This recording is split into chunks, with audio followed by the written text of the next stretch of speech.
the AI has a lot of potential, but the truth is that for clinical trials, we are still very, very behind in a sense. So AI has proved very, very useful to predict outcome, and not in MS, but in many other conditions, okay? In the context of the clinical trials, the most immediate applications of AI that I see at the moment is first the selection of patients that will likely respond to a given treatment. And another important application, which is still very early days, is to design new outcome measures. Okay, for the first one of these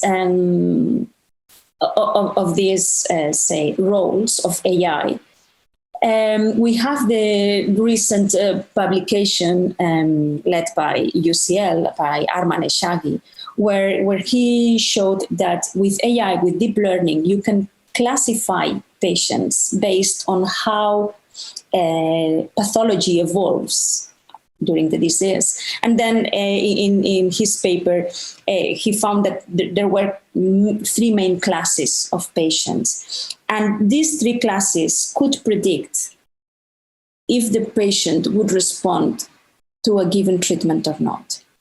Okay, so AI could be used then to select those patients that you know a priori that will respond well to a given treatment.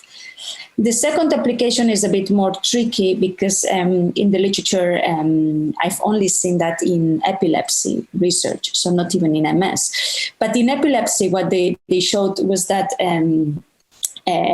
with simulated data, once you simulate data, you are in control of most of the parameters, if not all. And then they had these changes in some clinical measures, and they wanted to find which was the best combination of these clinical measures.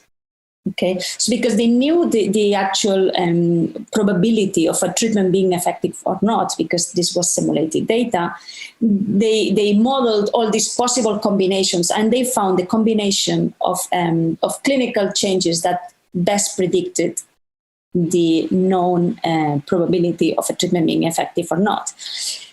So with this strategy or a similar one, we could build new outcome measures in MS, for example, and other conditions, of course.